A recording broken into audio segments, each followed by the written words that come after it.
আসসালামু আলাইকুম। সাংবাদিক খালেদ মহিউদ্দিনের একটি সাক্ষাৎকারকে কেন্দ্র করে সামাজিক যোগাযোগ মাধ্যমে বইছে সমালোচনার ঝড়। বিশেষ করে বাংলাদেশ জামায়াতে ইসলামীর আমির ডাক্তার শফিকুর রহমানের সঙ্গে তার কথা বলার ধরন এবং বসার ভঙ্গি নিয়ে ক্ষোভ প্রকাশ করেছেন অনেকে। সম্প্রতি কাফি নামের একজন সচেতন নাগরিক তার ফেসবুক পোস্টে খালেদ মহিউদ্দিনকে জাতীয় বেয়াদব বলে আখ্যায়িত করেছেন। কি ছিল সেই পোস্টে? কেন তিনি এত কঠোর শব্দ ব্যবহার করলেন? বিস্তারিত জানাবো আজকের প্রতিবেদনে। কাফি তার ফেসবুক স্ট্যাটাসে শুরুতেই উল্লেখ করেন যে জাতীয় বেয়াদবের সাথে আজকে আমরা একটু পরিচিত হই।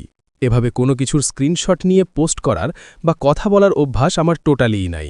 তবুও কিছু ব্যাপার আছে যে এটা নিয়ে কথা বলা ফরজ, তেমন হয়ে গেল বিষয়টা। খালেদ মহিউদ্দিন, আমি কিন্তু ভাই বলি নাই। আমি চাইলেই খালেদ মহিউদ্দিন ভাই বলতে পারতাম, এবং একটা সময় আমি বলেছিলামও। আমি তাকে একটা সময় সম্মান, শ্রদ্ধা, ভালোবাসার চোখে দেখতাম। স্বৈরশাসকের আমলে তিনি অনেক লিগ্যাল কথা বলেছেন, তার কথা ভালো লাগত। ওই ভালো লাগার জায়গা থেকেই শ্রদ্ধা, সম্মান, ভালোবাসা তৈরি হয়েছিল। আর এখন ঘৃণা। আমার দরকার নেই বাংলাদেশ জামায়াতে ইসলামীর আমিরের পক্ষ নেওয়ার। আমার দরকার নেই তার পাচাটার। কেননা আমির আমাকে খাওয়ায় না, আমির আমাকে চলায় না। আমি নিজের যোগ্যতায় কাফি হয়েছি, বাংলাদেশ জামায়াতে ইসলামীর আমিরের সাপোর্টে কাফি হইনি। আমি ক্লিয়ার করলাম যে পা চাটার সুযোগ নাই, পা চাটতেও আসি নাই। বাংলাদেশ জামায়াতে ইসলামীর আমিরের মুখে দাড়ি দেখুন। আমরা মুসলিম। দাড়ি, টুপি, সাদা পাঞ্জাবির এর উপর এক ধরনের, শুধু আমার না, হোল মুসলিম উম্মাহার সফট কর্নার রয়েছে, কেননা আমরা মুসলিম। অন্যদিকে খালেদ মহিউদ্দিনের মুখে দাড়ি নাই, টুপি নাই, সাদা পাঞ্জাবি নাই। এগুলোর তার ব্যক্তিগত ব্যাপার স্যাপার, তার কি থাকলো বা না থাকলো। ব্যাপারটা হচ্ছে খালেদ মহিউদ্দিনের চেয়ে জামায়াতে ইসলামীর আমিরের বয়স বেশি নাকি খালেদ মহিউদ্দিনের বয়স বেশি? উত্তরটা জানতে চাই। যদি খালেদ মহিউদ্দিনের বয়স কম হয়, তবে খালেদ মহিউদ্দিন নট অনলি বেয়াদব বাট অলসো বেয়াদব ম্যাক্স প্রো। দাড়ি, টুপি, সাদা পাঞ্জাবির সম্মানার্থেও তো একজন মানুষের সামনে দুটি পা সুন্দর করে রেখে কথা বলা যায়, উপস্থাপন করা যায়। ওহো আচ্ছা, একজনের বেলায় যদি অভয় দেন তাহলে বলি, আর অন্যজনের বেলায় বেয়াদবিকে সঙ্গী করে কথা বলি।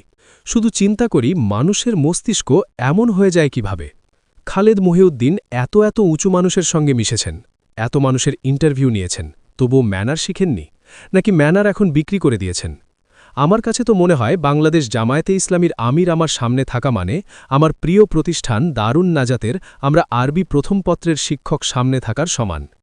আচ্ছা খালেদ মহিউদ্দিন, আপনি বর্তমান দেশের প্রধানমন্ত্রী জনাব তারেক রহমানের সামনে এভাবে পায়ের উপরে পা রেখে কথা বলতে পারবেন?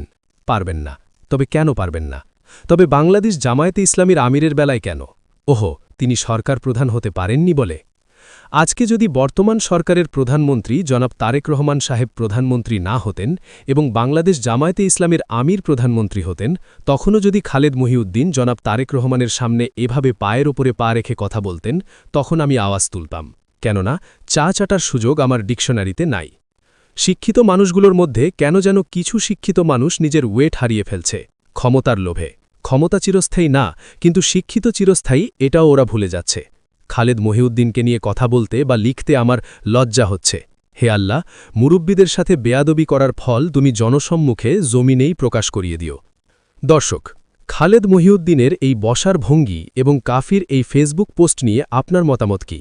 আপনি কি মনে করেন, সাংবাদিকতার খাতিরে এমন আচরণ গ্রহণযোগ্য, নাকি বড়দের প্রতি ন্যূনতম সম্মান প্রদর্শন করা উচিত?